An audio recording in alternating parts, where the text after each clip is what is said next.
In the middle of the party, Blake Carter drew the truth card. The question was simple. Is there any girl here who makes your heart skip a beat?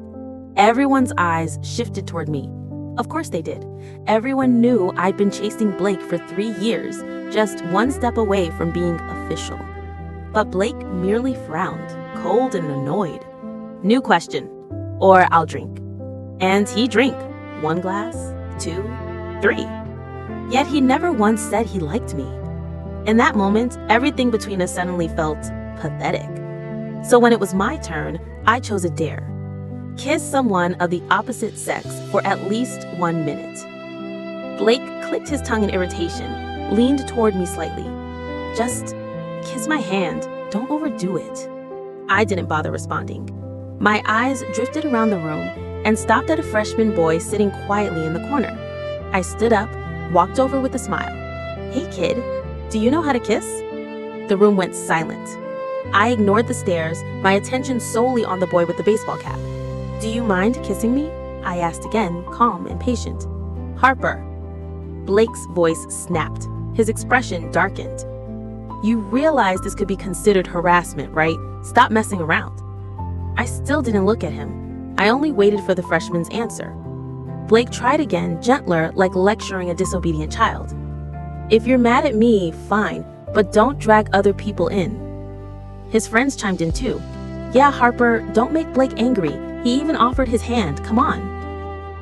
Offered his hand? My lips curled in a bitter smile. 3 years of being someone's personal ATM? Enough. Harper. A voice rose from a corner, calm, steady. The freshman removed his cap, revealing a strikingly handsome face.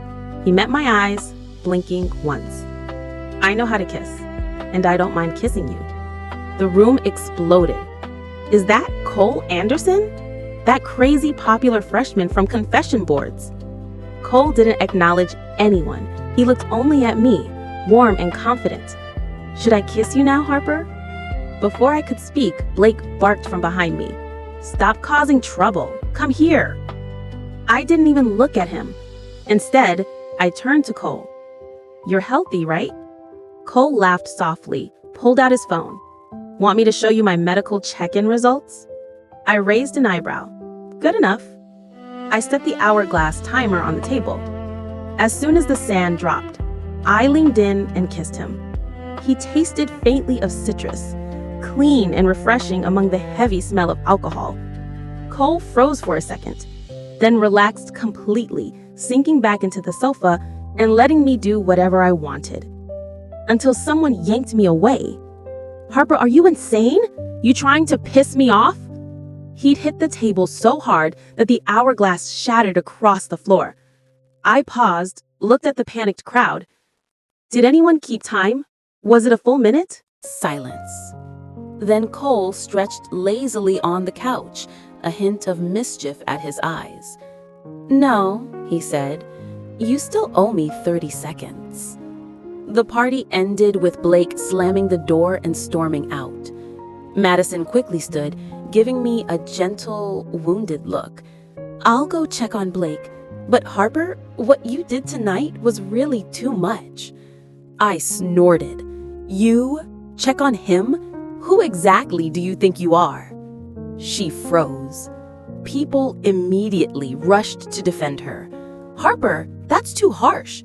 Madison was helping you. You're the one who kissed another guy. I smiled coldly. Helping me? Or using the chance to climb onto Blake Carter's lap? Madison's eyes filled with tears. Harper, Blake is my academic advisor, and my health is bad. He just looks after me sometimes. If it bothers you, I'll stop seeing him. Looking after? I laughed. Skipping military drills for you? Taking you to the ER at midnight?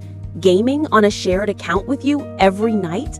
Those diamond necklaces, those designer dresses? I pointed at her outfit. Paid with my card? I pressed my fingers to my forehead dramatically. If I'm considered too much, then what do you two call this? The room went dead silent. Only Cole whispered from behind. wanting to be holy while reaping benefits. Hypocrites. I still wasn't satisfied.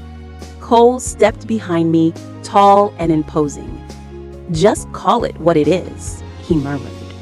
And he wasn't wrong. For months, Blake had talked non-stop about Madison. "Madison fainted again today. Madison is bad at gaming, but cute. Madison has the same dress as you." Sometimes I'd ask, half joking, "Why do I hear Madison more than my own name? You're not falling for her, are you?" He'd smoke, shrug, and kiss my forehead, murmur empty promises like, "When I turn 22, I'll announce us publicly." He said that every year, and every year I believed him. But on his 22nd birthday, he was out celebrating with Madison, not me. The party dispersed. Most people avoided my eyes. I didn't care. I tallied the drink bill and sent it to Blake. Most of the guests were his friends. He could pay for them. But my message bounced back. He'd already blocked me. Typical Blake. Annoyed? Block. Wrong restaurant? Block. Slow reply? Block. Before, I used to chase after him.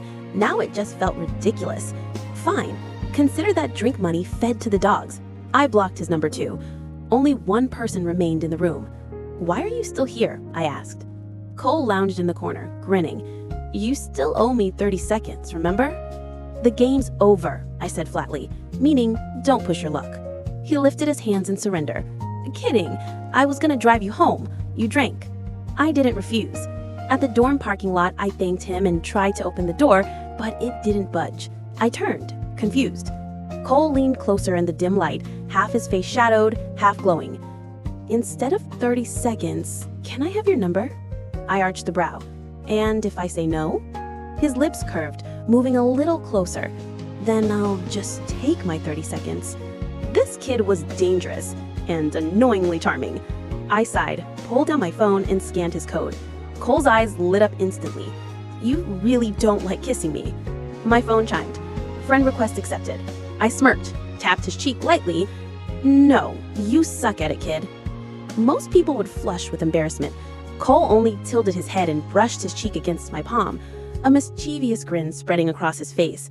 "Funny enough, your hand smells nice." Pervert. I pulled my hand back. "Good night." Cole called just as I stepped away. "Harper, you're not going back to Blake Carter, are you?" If by going back, you mean to him? Absolutely not. His brows lifted.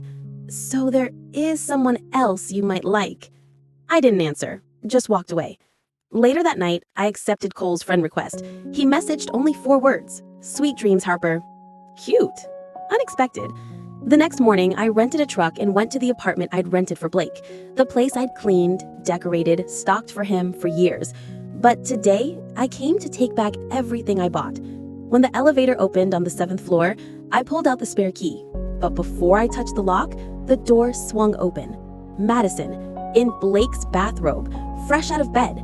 My breath stilled. Blake had always been obsessively territorial. No one entered his space. Not even I had a key until last year. And Madison stepping out of his bedroom at 7 a.m.? Of course there were exceptions. They just never included me. "Harper," she said softly, "Blake wasn't feeling well last night. He drank too much." "Uh-huh," she continued. "He accidentally drank juice he's allergic to, so I stayed over." Cold laughter curled in my throat. This place doesn't even have juice. Blake hates sweet drinks. Madison's smile froze. Noise sounded behind her. Blake stumbled out, hair messy. When he saw me, he stopped. "Harper." Before I could speak, his expression twisted into something cruel and mocking.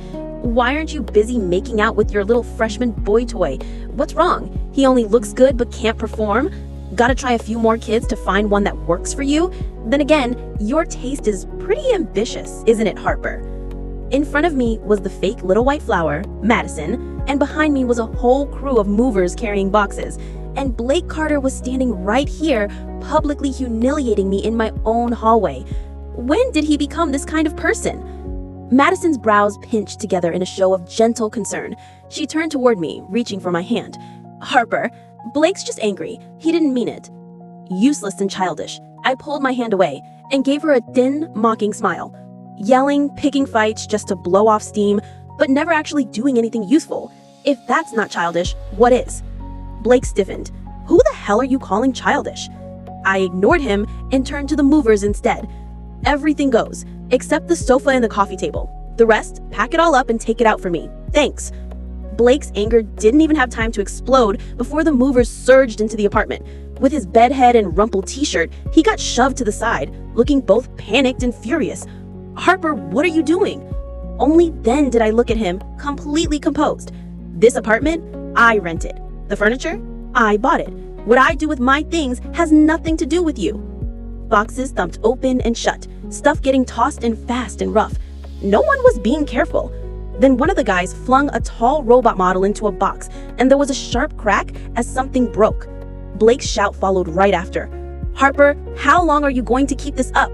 Even the fact that you kissed someone else I can overlook. What more do you want? I just shook my head. I'm not keeping anything up, Blake.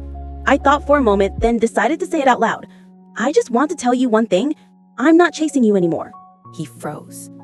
But with Madison still standing there, he quickly smoothed his face over, lowering his voice into something like patient understanding. I already told you, there's nothing between me and Madison.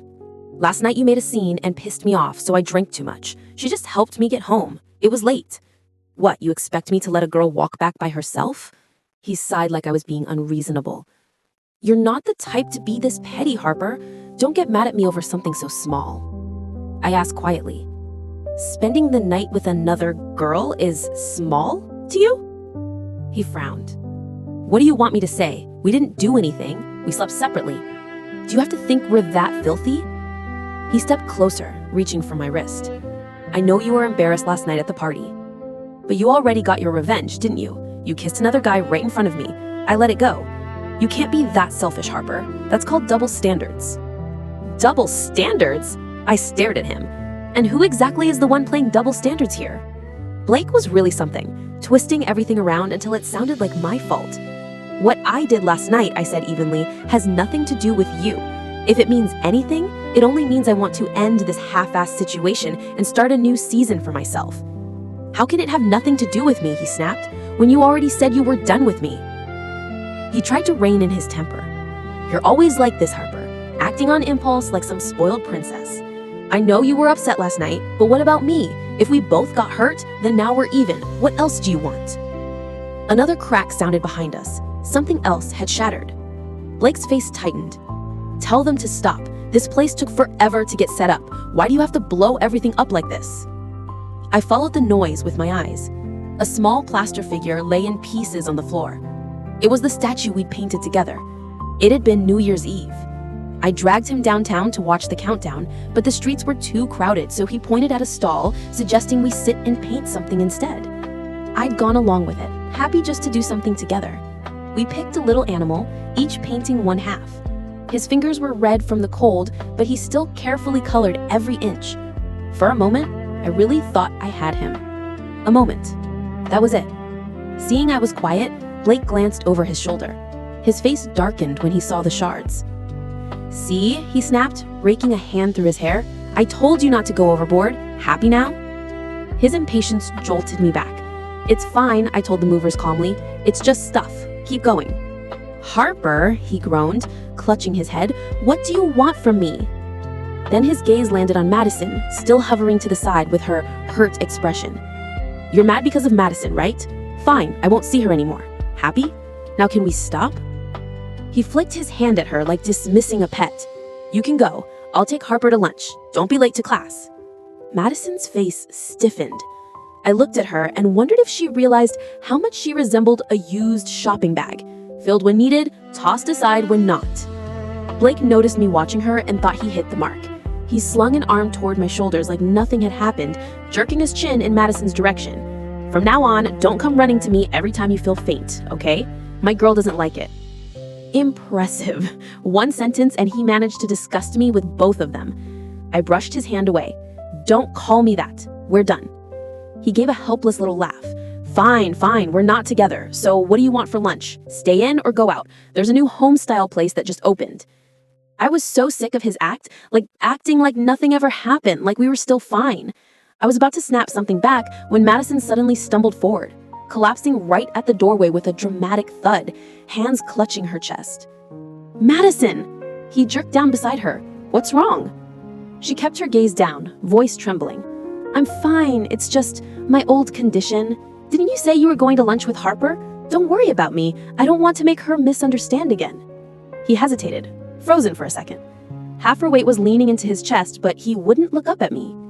"You were right," she said weakly. "I should work on my health. I hate that my body's so useless. Not only do I trouble people, I make them misunderstand." She bit her lip.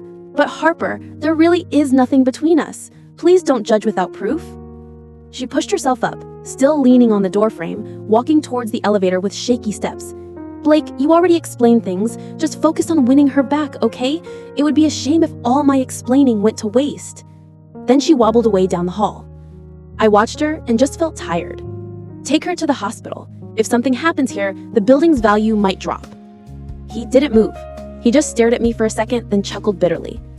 "If you're already upset, why pretend you're being generous? If I really carried her off, you'd probably tear this place apart." "I'm not pretending anything." He reached out, trying to pinch my cheek like before. I slapped his hand away. "Harper," he sighed, "things with Madison aren't what you think. Her family's a mess, her health is bad. It's not just me, everyone in class looks out for her. You've always been the one people protect. You have no idea what it's like to struggle like she does, so you don't see how pitiable she is. But I do." His voice softened, tinged with self-pity. "If I hadn't met you, I'd probably be just like her. Taking care of her is like taking care of the old me. You understand?" The line was clearly calibrated to tug at my heart, and unfortunately, it dredged up my earliest memory of him. The scholarship kid at our fancy prep school, the only one who'd gotten in on merit alone. Back then, he didn't even have a uniform yet, just a white t-shirt and dark sweatpants. Standing under the hallway lights, he still outshone every rich boy in a tailored blazer. He'd been proud, talented, top of the grade every semester, and always number one in my heart. But not anymore. Watching his eyes cut toward the direction Madison had gone, I suddenly remembered the look on his face the first time I told him I wanted to chase him. "Sorry," he'd said flatly. "Being publicly chased by someone in my same year is a little embarrassing." Because of that one sentence, I'd thrown myself into studying. I'd pushed myself to match him, even chosen a college and a major I didn't want just to prove I could keep up with his pace. And Madison? She'd barely had to lift a finger. Some people were just born standing where the light hits. I left the apartment without looking back and drove straight to the bank. I canceled the supplementary card I'd given Blake and asked the manager to print out a summary of everything he'd spent since I'd opened the account. He'd burned through almost $600,000. And that didn't include all the random transfers, cash gifts, and presents I'd bought separately. There was one big charge, $300,000. Back then, Blake had told me he'd clipped a Rolls Royce on the way to pick me up at the airport. The other driver had been insane and demanded a huge payout. I'd been so worried about the tiny cut on his forehead that I hadn't even cared about the number. Now, looking at the statement, I doubted that accident had ever happened. If it wasn't hush money for a car crash, what did he use that $300,000 for? "Normally," the manager said carefully, "with a sum that size, it's either a big purchase or a down payment on a home." I froze. Blake had mentioned wanting to buy a place before. I didn't remember his exact reasoning, only the way his eyes lit up that day. "Let's buy something big," he'd said, grinning. "You can decorate however you want." He talked about a room for my figures, a safer kitchen because I was a walking kitchen hazard, a bedroom, a future, a life together.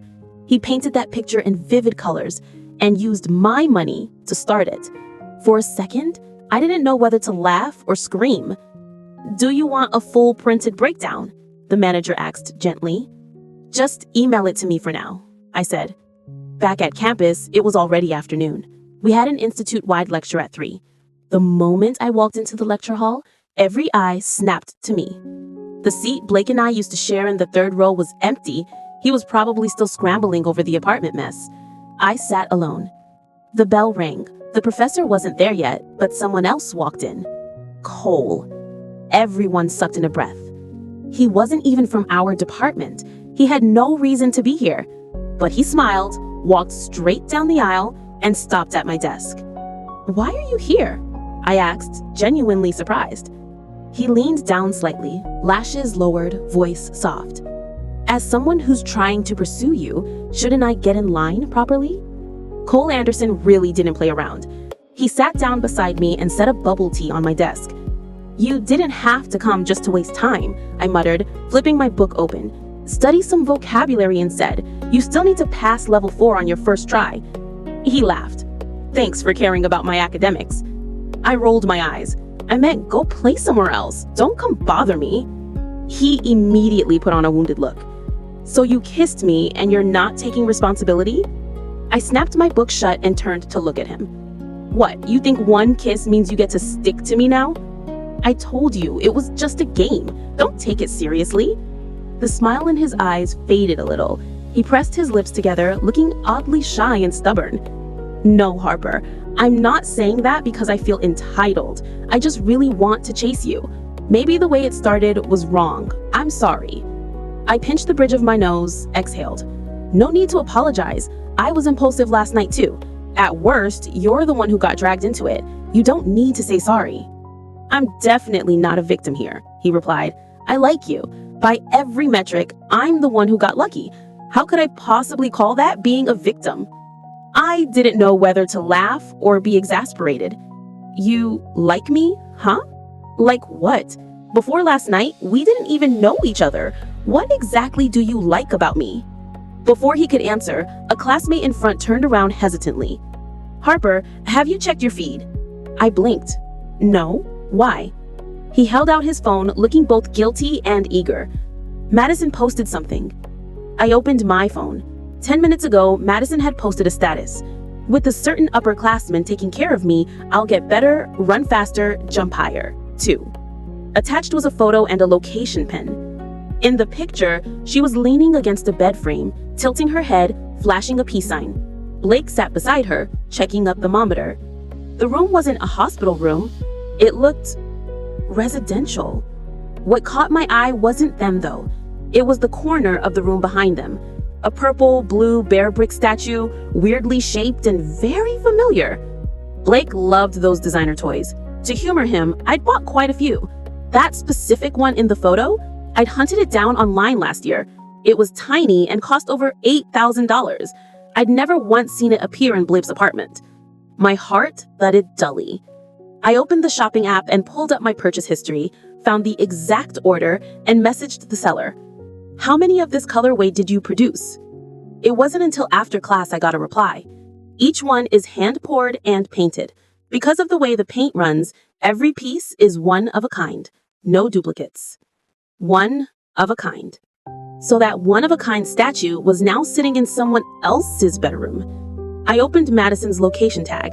It was a mid-high-end condo complex not too far from campus, with prices that had once been sky-high and had only recently fallen, about $8,000 a square meter. $300,000 was just about enough for a down payment. I scrolled down through the comments. Madison, are you sick? That doesn't look like a hospital. So that's why Blake skipped class, taking care of his girl. He's so good to her. Give it a little time and he's yours for sure. Already in his home. Next step is meeting the parents, right? Madison replied underneath. Just at his private place. I used to come help him clean all the time. This time, I finally get to be the one taken care of. Every line felt like a nail driven into my chest. The house I'd never heard of. The house Blake had once filled with promises about our future. Madison had already made herself at home there. Harper? Pole's voice sounded next to me, worried. You okay? I waved a hand weakly. I'm fine. I forced the pain back down, made myself breathe steadily. A little while later, I forwarded the bank statement to a printing shop and requested 1,000 copies. I thought the story between me and Blake had ended when I walked out of that apartment, but 3 years of choices had already set our trajectory. We weren't going to end quietly. 2 days later, when Blake finally came back to campus, the phrase "rich girl's sugar baby" was plastered over half the departments.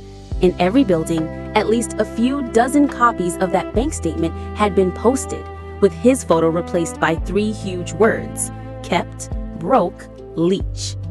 He cornered me outside the cafeteria after lunch. I wasn't surprised. If he still had any pride left, he was bound to show up. Harper. His face was so dark it looked almost wet, eyes burning into me like he wanted to explode. I told you, nothing is going on between me and Madison. Why would you spread this garbage? Trying to ruin me? You want me to never lift my head again? Garbage? I tilted my head. Which part is garbage? The money you spent wasn't mine? He faltered, then gave a bitter laugh. When you were chasing me, you were the one who said, spend whatever you want as long as you're happy. Now you've got your eye on some other guy and suddenly you're keeping score? With a personality like this, who was going to let you chase them? I snorted, anger simmering. Oh, I am keeping score now. If I really calculated everything, I'd start with the tuition loans back in high school, then every transfer, every birthday present, every holiday gift, every little I'll cover it moment. I jabbed a finger toward his chest. What you've seen so far, that's just the supplementary card. If it weren't for the $300,000 you used as a down payment on your precious condo, the rest wouldn't even be worth talking about. Is that amount so small it doesn't count? Small enough I should feel honored you took it? His eyes flickered, finally understanding. So this is about the condo. He exhaled sharply. You saw Madison's post, didn't you? He raked a hand through his hair. She was running a fever. The ER was full. Your old apartment was empty, not even a bed left. What was I supposed to do? Let her sleep on the sidewalk? Yeah, I bought a place. You're the one who said renting forever was unstable. I thought we'd end up there someday, together. Who else would I live with if not you? I gave a small, humorless laugh. You can live with whoever you want, sleep wherever you want. I don't care. Just give me back my money. His patience snapped. I seriously don't get it, he growled. Why do you have to fixate on Madison? You kissed some guy because of her. You cleaned out the apartment because of her. Now you're waving bank statements around, still because of her? You know how many girls have chased me since high school? Why do you pour all your anger into one Madison? I'm fixated on her? I couldn't help but raise my voice. So everything that's happened between us is just because of Madison. That's what you're saying? He sighed, frustration written all over him. Look, Harper, you're the one who chased me. You're the one who liked me. Everything you did was your choice. Why do you keep acting like I owe you something? We were this close to making it official. We were almost there. You're the one who had to blow everything up. He rubbed his temples. If you're going to chase someone, at least act like it.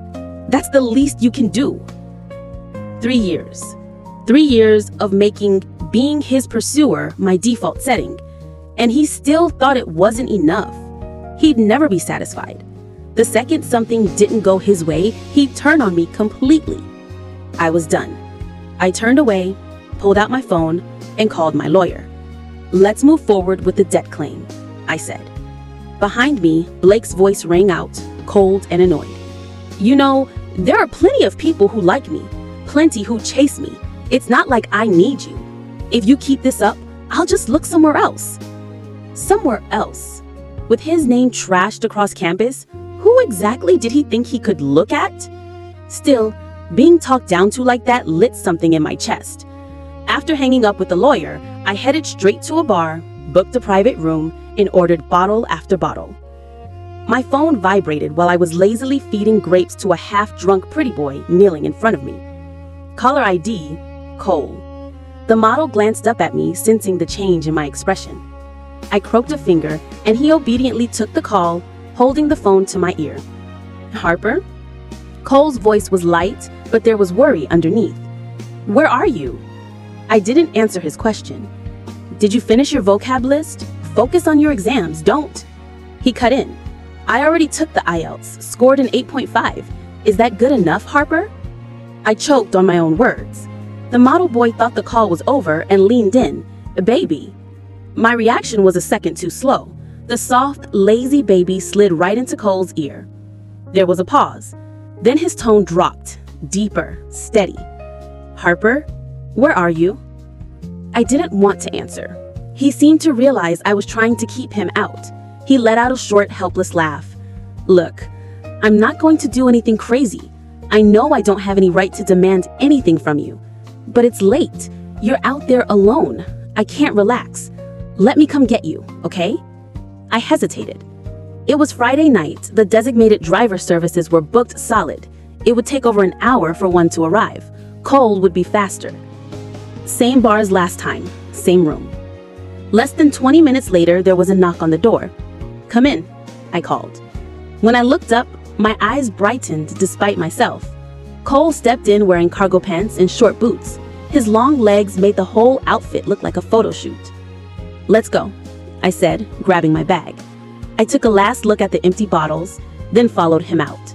The bar wasn't far from campus. I closed my eyes for a bit in the car, only opening them when I felt us stop. It wasn't the school parking lot. "What are you doing?" I asked. He pointed outside. "A pharmacy. Wait here." He came back a few minutes later with bandages and disinfectant in his hands.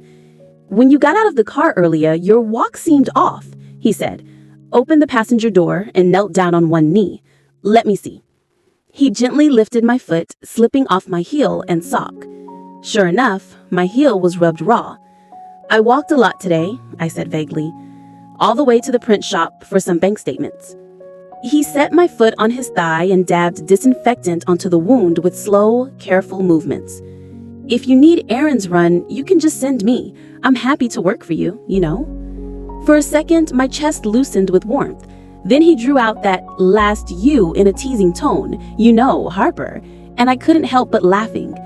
He glanced up at the sound, eyes soft. "Finally," he grinned. "You're smiling again. Your face looked so scary earlier. I didn't even dare to talk." "Since when are you scared of anything?" I muttered. "You literally walked into a bar to drag me out." "That's because you had my permission," he said smugly. "You gave a very clear green light, you know. When someone you like gives you a signal, it would be rude not to move, right?" I froze a little at that phrasing. "You're bleeding," I said abruptly, catching sight of his neck.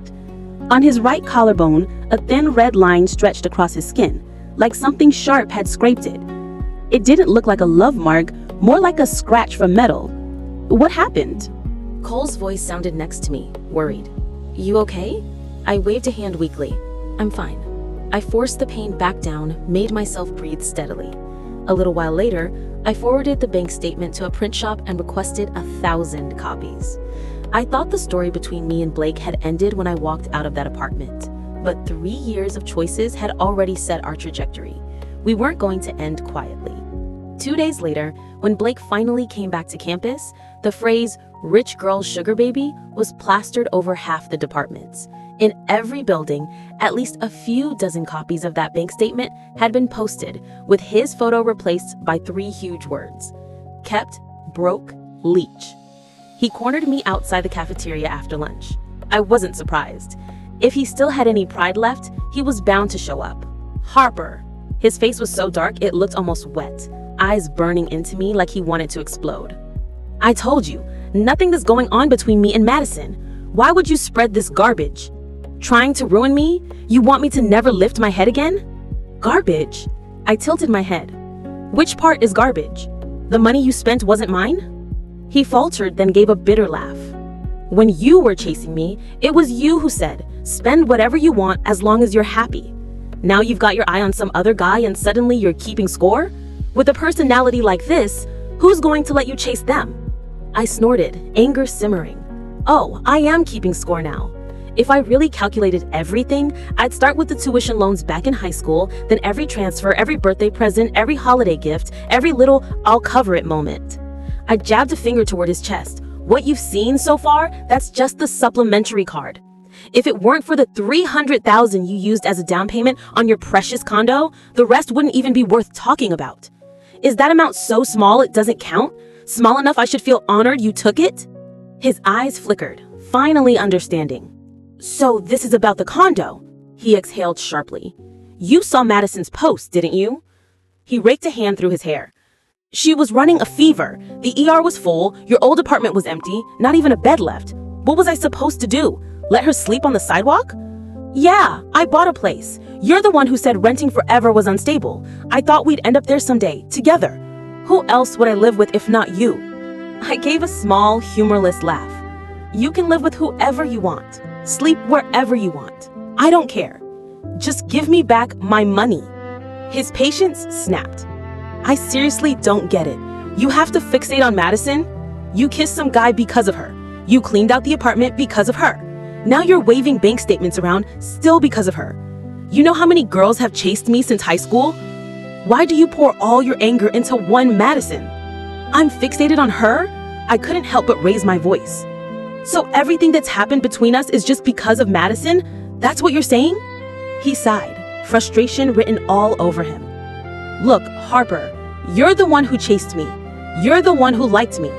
Everything you did was your choice. Why do you keep acting like I owe you something? We were this close to making it official. We were almost there. You're the one who had to blow everything up." He rubbed his temples. "If you're going to chase someone, at least act like it. That's the least you can do." 3 years. 3 years of making being his pursuer my default setting. And he still thought it wasn't enough. He'd never be satisfied. The second something didn't go his way, he'd turn on me completely. I was done. I turned away, pulled out my phone, and called my lawyer. "Let's move forward with the debt clean." Behind me, Blake's voice rang out cold and annoyed. "You know, there are plenty of people who like me, plenty who chase me. It's not like I need you. If you keep this up, I'll just look somewhere else." Somewhere else? With his name trashed across campus, who exactly did he think he could look at? Still, being talked down to like that lit something in my chest. After hanging up with the lawyer, I headed straight to a bar, booked a private room, and ordered bottle after bottle. My phone vibrated while I was lazily feeding grapes to a half-drunk pretty boy kneeling in front of me. Caller ID, Cole. The model glanced up at me, sensing the change in my expression. I crooked my finger and he obediently took the call, holding the phone to my ear. "Happer." Cole's voice was light, but there was worry underneath. "Where are you?" I didn't answer his question. I said, "Did you finish your vocab list? Focus on your exams. Don't..." He cut in. "I already took IELTS. Scored an 8.5. Is that good enough, Happer?" I choked on my own words. The model boy thought the call was over and leaned in. "Baby?" My reaction was a second too slow. The soft, lazy "baby" slid right into Cole's ear. There was a pause, then his tone dropped, deeper, steady. "Happer, where are you?" I didn't want to answer. He seemed to realize I was trying to keep him out. He let out a short, helpless laugh. "Look, I'm not going to do anything crazy. I know I don't have any right to demand anything from you, but it's late. You're out there alone. I can't relax. Let me come get you, okay?" I hesitated. It was Friday night. The designated driver services were booked solid. It'd take over an hour for one to arrive. Cole would be faster. Same bar as last time. Same room. Less than 20 minutes later, there was a knock on the door. I called, "Come in." When I looked up, my eyes brightened despite myself. Cole stepped in wearing cargo pants and short boots, making the whole outfit look like a photo shoot. "Let's go," I said, grabbing my bag. I took one last look at the empty bottles, then followed him out. The bar wasn't far from campus. I closed my eyes for a bit in the car, only opening them when I felt a stop. It wasn't the school parking lot. "What are you doing?" I asked. He pointed outside. "Pharmacy. Wait here." He came back a few minutes later with bandages and disinfectant in his hands. "When you got out of the car earlier, your walk seemed off." He opened the passenger door and knelt on one knee. "Let me see." He gently lifted my foot, slipping off my heel and sock. Sure enough, my heel was rubbed raw. I walked a lot today, all the way to the print shop, for some bank statements. He set my foot on his thigh and dabbed disinfectant onto the wound with slow, careful movements. "If you need errands run, you can just send me. I'm happy to work for you, you know." For a second, my chest loosened with warmth. Then he drew out that last "you" in a teasing tone, "You know, Happer," and I couldn't help but laughing. He glanced up at the sound, eyes soft. "Finally, you're smiling again. Your face looked so scary earlier, I didn't even dare to talk." "Since when are you scared of anything?" I muttered. "You literally walked into a bar to drag me out." "That's because you had my permission. You gave a very clear green light. You know, when someone you like gives you a signal, it would be rude not to move." I froze a little at that phrasing. "You're bleeding," I said abruptly, catching sight of his neck. On his right collarbone, a thin red line stretched across his skin, like something sharp had scraped it. It didn't look like a love mark, more like a scratch from metal. "What happened?" I asked.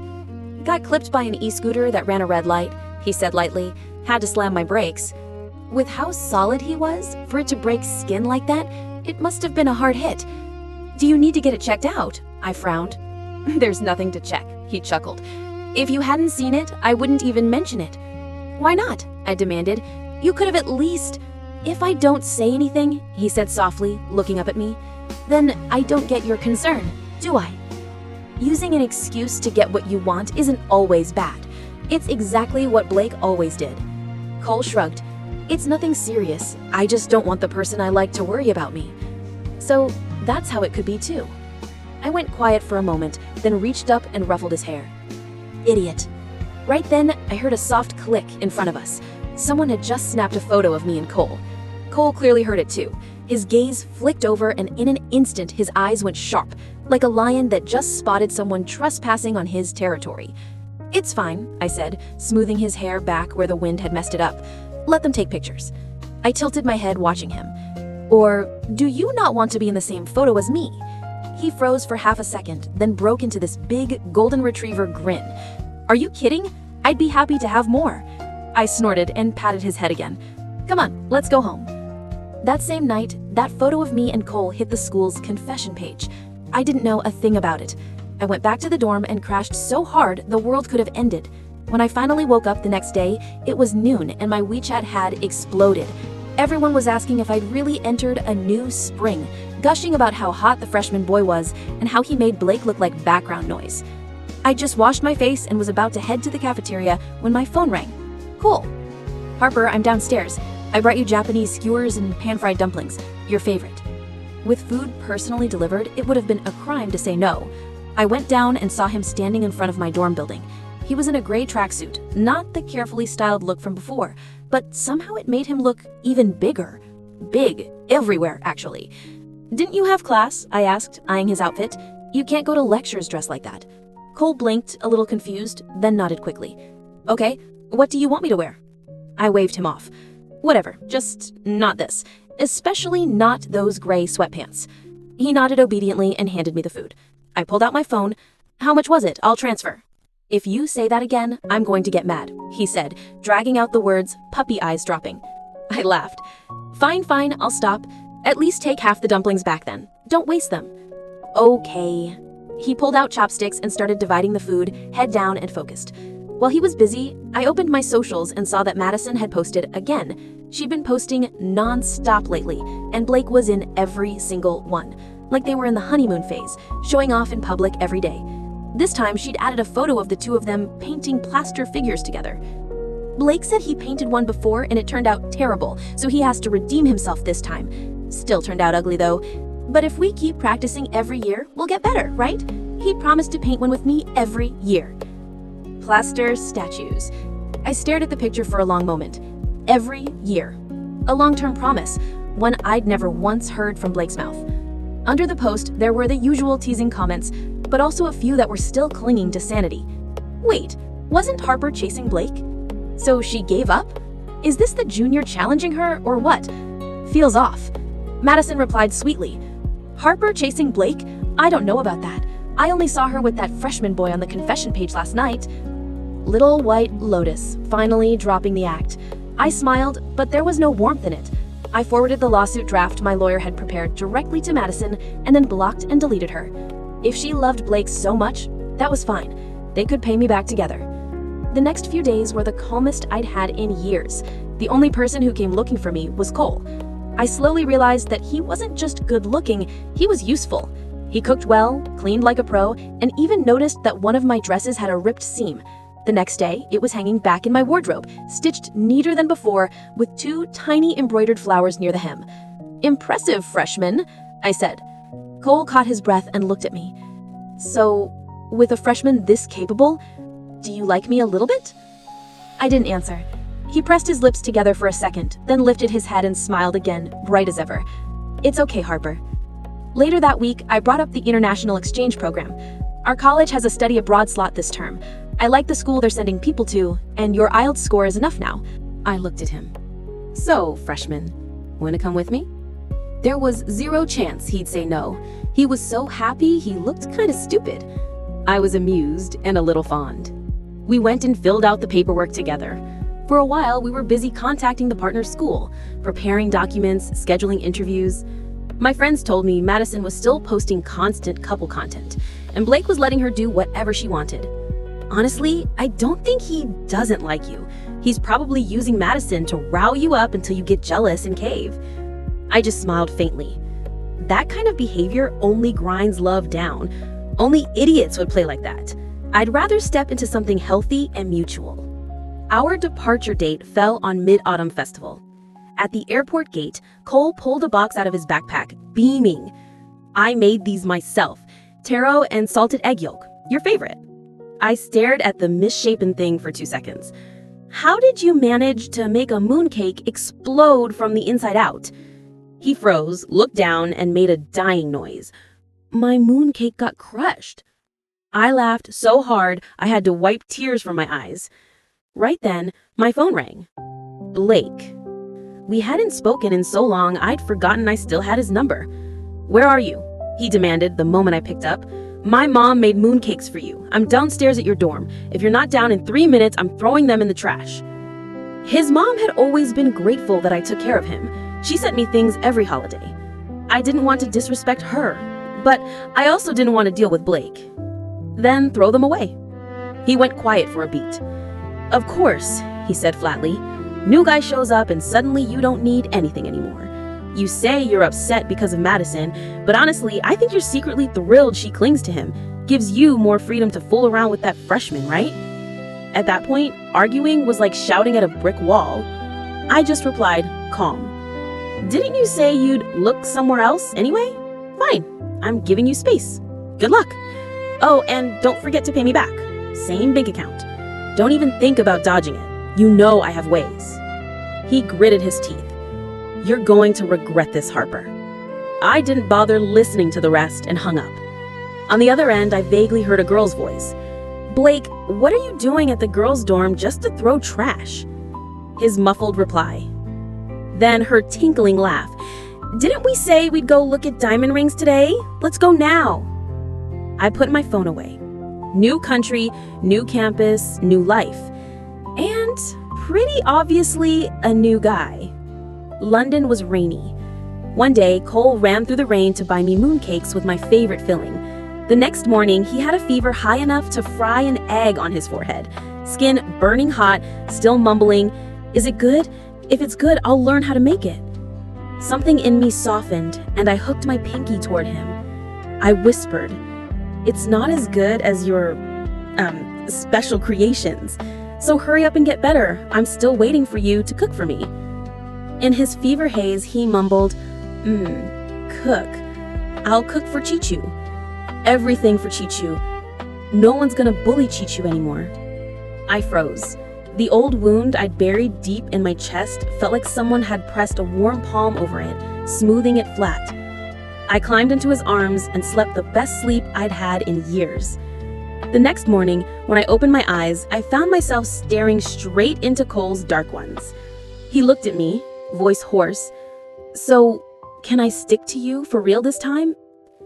I held his gaze and nodded. Yeah.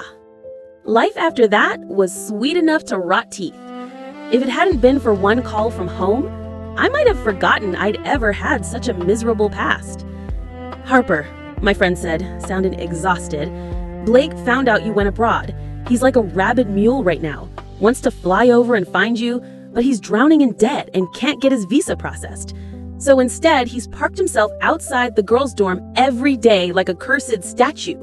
It's freaking everyone out. If this keeps up, the dean is going to call you. A truly excellent ex should vanish like they're dead. Blake wasn't even qualified to be called an ex. I didn't want to deal with him at all. But for the sake of the terrified girls in my old dorm, I unblocked his number and called. The phone barely rang once before he snatched it up. "Chichu," he rasped. His voice sounded like dry bark being snapped in half. "Where are you?" "Where I am has nothing to do with you. Aren't you busy ring shopping with Madison? Stop scaring people at the dorm entrance. It's pathetic." "Madison again," he said like he wanted to laugh but couldn't. In the end, it's always about her for you. From beginning to end, you only ever cared about her. You left because of her. I don't care anymore. If you don't care, he shot back hoarsely, why did you fight with me over her? Run off abroad. Harper, there was never anything between me and Madison. If you don't believe me, I'll prove it. I've deleted everything. Her number, her messages. That condo, she's never stepped foot in it. It's always been for us. You're the only woman of that house. I couldn't help it. I sighed. You still expect me to believe this, Blake? Haven't you painted enough fantasy houses already? He suddenly shouted, voice cracking. It's been years, Harper. You liked me that long, chased me that long, and you just throw it away over Madison? How can you be so cruel to me? Cruel? I almost laughed. You think I'm the cruel one? I let the silence stretch for a heartbeat. All these years, I kept giving, and you never once cherished it. You only knew how to take. You never gave me anything in return. Blake, who's really been cruel to who? He choked. It's not that I didn't want to give. I just needed to be sure your feelings were real. I didn't feel secure. You're too good, too high above me. I'm just average. I just wanted to be sure you'd always like me. I really wanted to tell him that a lack of sense of security and treating someone like an ATM are not the same thing. I can tell the difference. But his crying was so loud and ugly, I didn't even want to listen anymore. Get away from the girls' dorm, I said coldly. And if you're bored, go back to escorting Madison to the hospital. Isn't that what you're best at? He went silent. Then suddenly his voice brightened with this horrible hope. You mentioned Madison again. So you do still care about her, right? You don't want her by my side, right? Don't worry, I'll push her far away. I'll get her kicked out of the school, out of my life, for you. I was speechless. I hung up. The exchange program lasted 3 months. I improved in my studies, my relationship with Cole was steady, and I'd even met his parents when they came to London for a trip. I was happy. We decided it'd be better to stay for grad school too, so during the break, we flew home to handle the paperwork. I didn't expect to run into Blake right at the campus gate. It was the weekend and a public holiday. I had no idea why he was even on campus. I was going to pretend not to see him, but he walked straight toward me. No escape. I gave a minimal nod. What a coincidence. Not a coincidence, he said. He was rail thin, patchy stubble on his chin, eyes red shot, whole body run down. I've been waiting for you. I didn't answer. He pulled out his phone, hands shaking. I remodeled the place, he said. Just like you wanted. There's a separate room for your Gundams, everything's set up already. Here, look, see if you like it. I frowned. Blake, I told you, I'm not chasing you anymore. We have nothing to do with each other. He dropped his gaze, mumbling. You're still mad, right? Because of Madison? Relax, I deleted everything. She still wants to cling to me, but why would I say yes? I'm a man with a girlfriend. She's the one who tore us apart. I already got her kicked out. She withdrew from school. Isn't that enough revenge for you? He looked unhinged, exhausted, scruffy, eyes wild.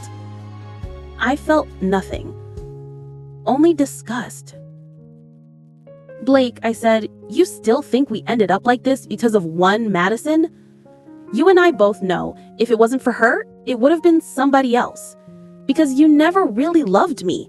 You just treated me like a walking ATM, feeding me sweet lines when you wanted something. You enjoyed the way I loved you without limits, and you enjoyed Madison's total dependence. You know how much I liked you. I chose a university I didn't even want, just to follow your major. I forced myself to swallow my temper to be your full-time babysitter. I believed every stupid promise you dangled in front of me, again and again. I laughed once, no humor in it. When I found out you bought that condo, I actually let myself hope. I really thought I'd be the first and only person to step into that place. I really thought that house had a spot reserved for me. But in reality, Madison had been walking in and out of that place for who knows how long, right? Blake stared at me like I'd slapped him. Slowly, the emptiness on his face filled with pain. His whole body trembled before he finally broke into a raw scream. That's not it, Harper. It's not like that. That place was meant for us. Only you and me. Madison showing up was an accident. She kept insisting on coming. I didn't want her there. I swear. I'm sorry. I'm sorry. It won't happen again. I won't let it happen ever again. Please. Blake, I said quietly, what are you even talking about? I looked down at him, my voice steady, eyes dry. We've been over for a long time. There is no future for us. He tried to grab my wrist again, voice shredded. It's my fault. It's all my fault. I like you. I've always liked you. I never stopped. I was stupid. I just wanted more time. I wanted to be sure about your feelings. I won't do it again. I swear. Please, don't go. I stepped back out of reach. All I felt was annoyance and revulsion. Even now, you're still trying to justify yourself. Let me spell it out for you, Blake. You never wanted to confirm my feelings. You just liked the feeling of being chased, of being worshipped.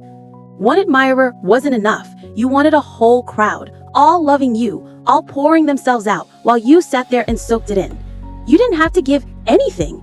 They all came to you on their own. And then you still had the nerve to lecture me about how if I was going to chase someone, I needed to act the part properly? You don't get to force love out of someone like that. I tilted my head. Every time you look in the mirror, do you not see that fake halo you've shoved on your own head? This whole, I'm above it all, I don't accept anyone, but I'll still enjoy their devotion shtick. It's disgusting.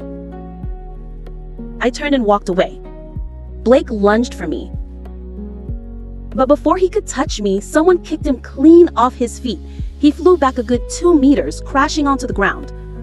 Why were you gone so long? I frowned. Cole stood there, chest heaving, eyes icy as he stared at Blake. Then he turned back to me and held out a warm paper bag. Fresh chestnuts. They took a while to finish roasting. Try them, sweet and nutty. I opened the bag. On top, a few chestnuts had already been peeled. He'd clearly shelled them one by one on the way back. Sweet, I said, popping one into my mouth. I picked up another and held it to his lips. Here, open. We walked off side by side, laughing. What do you want for dinner? I asked. He answered, I'll eat anything, as long as my girl is happy. Do you want to go home? My parents are coming tomorrow. Want to have dinner together? Meeting the parents, huh? Then I'd better get your future son-in-law ready. Winter was coming, but my spring was just getting started.